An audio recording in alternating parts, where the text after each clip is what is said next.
வணக்கம். நான் உங்கள் மோகனா. 6/8/2025 புதன்கிழமை. வாங்க தினத்தந்தி செய்திக்குள்ள போகலாம். விசா காலத்தை தாண்டி தங்குவதை தடுக்க அதிரடி. ரூபாய் 13 லட்சம் டெபாசிட் செலுத்தினால்தான் அமெரிக்கா செல்ல முடியும். டிரம்ப் அரசின் புதிய திட்டம் விரைவில் அறிமுகம். நியூயார்க் ஆகஸ்ட் 5 விசா காலத்தை தாண்டி வெளிநாட்டினர் தங்குவதை தடுப்பதற்காக ரூபாய் 13 லட்சம் வரை டெபாசிட்டில் செலுத்தினால்தான் அமெரிக்கா விசா பெற முடியும் என்ற புதிய திட்டத்தை டிரம்ப் அரசு விரைவில் அமல்படுத்த முடியும். அமெரிக்கா ஜனாதிபதியாக 2வது முறையாக பொறுப்பேற்ற டிரம்ப் சட்டவிரோத குடியேற்றங்களை தடுப்பில் தீவிரமாக இருக்கிறார். சட்டவிரோதமாக குடியேறியவர்களை கைது செய்தால் நாடு கடத்தல் போன்ற நடவடிக்கைகளை எடுக்கப்பட்டு வருகின்றன. மாணவர் விசாவில் அமெரிக்காவுக்கு படிக்கச் செல்லும் மாணவர்கள் மீதும் கெடுபிடிகள் காட்டப்பட்டு வருகின்றன. இந்நிலையில் தற்காலிக பயணமாக அமெரிக்கா செல்பவர்கள் ரூபாய் 13 லட்சம் வரை டெபாசிட் செலுத்தினால்தான் விசா வழங்கப்படும் என்று புதிய திட்டத்தை சோதனை முறையில் டிரம்ப் அரசு அமுல்படுத்தப்பட உள்ளது. கடந்த 2023 நிதியாண்டுக்கான அமெரிக்கா உள்நாட்டு பாதுகாப்பு துறை அறிக்கையில் அந்த ஆண்டில் 5 லட்சத்துக்கு மேற்பட்ட வெளிநாட்டினர் விசா காலத்தை தாண்டி அமெரிக்காவில் தங்கியிருந்ததாக கூறப்பட்டுள்ளது. எனவே விசா காலத்தை கடந்த எந்த வெளிநாட்டினரும் தங்கக்கூடாது என்பதற்கான இத்திட்டம் கொண்டு வரப்படுகிறது.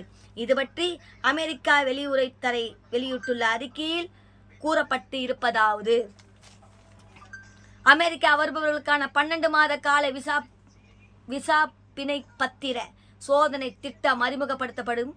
இதன் கீழ் சுற்றுலா, வர்த்தகம் ஆகிய காரணங்களுக்காக அமெரிக்கா வர பிப்ரவரி 1, பிப்ரவரி 2 விசாக்கள் கோரி விண்ணப்பிக்கும் வெளிநாட்டினர் $15,000 வரை ரூபாய் 13 லட்சம் மதிப்புள்ள பிணை பத்திரத்தை டெபாசிட்டாக செலுத்த வேண்டும்.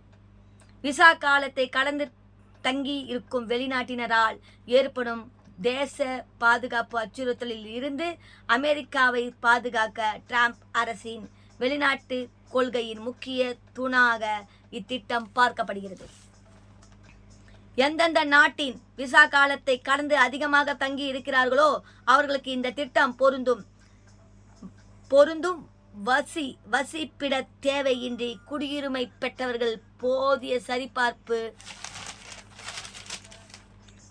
சரிபார்ப்பு தகவல்கள் இல்லாதவர்கள் ஆகியோருக்கும் இது பொருந்தும். அமெரிக்கா தூதரக அதிகாரிகள் மேற்கொண்ட நபர்களுக்கு விசா வழங்கும் நிபந்தனையாக $15,000 மதிப்புள்ள பிணை பத்திரம் செலுத்துமாறு கேட்கலாம். இத்திட்டம் இம்மாதம் அமலுக்கு வருகிற அடுத்த ஆண்டு ஆகஸ்ட் 5 வரை அமலில் இருக்கும். எந்தெந்த நாட்டினர் டெபாசிட் செலுத்த வேண்டும் என்பது திட்டம் அமலுக்கு வருவதற்கு 15 லட்சங்களுக்கு முன்பு அறிவிக்கப்படும். தேவைக்கேற்ப இந்த பட்டியலில் மாறுதல் செய்யப்படும். எந்தெந்த நாடுகளுக்கு பொருந்தும் என்பதை அறிவிக்கும் போதே அதற்கான சிறிய விளக்கமும் அளிக்கப்படும். கடந்த சில ஆண்டுகளாக தற்காலிகமாக வருபவர்கள் விசா காலம் முடிந்த பிறகும் அமெரிக்காவிடம் செல்லாதது தெரிய வந்துள்ளது. வெளிநாட்டு அரசுகள் தங்கள் குடிமக்கள் அமெரிக்காவில் இருந்து விசா முடிவதற்கான திரும்புவதற்கும் நடவடிக்கைகள் எடுப்பதை இத்திட்டம் ஊக்குவிக்கும். அப்படி ஊக்குவித்தால் இவ்வாறு அதில் கூறப்பட்டுள்ளது. இத்துடன் இந்த செய்தி அறிக்கை முடிவடைகிறது. மேலும் வேறொரு செய்தியுடன் உங்களை சந்திக்கிறேன். அதுவரை உங்களிடமிருந்து விடைபெறுவது உங்கள் மோகனா. நன்றி, வணக்கம்.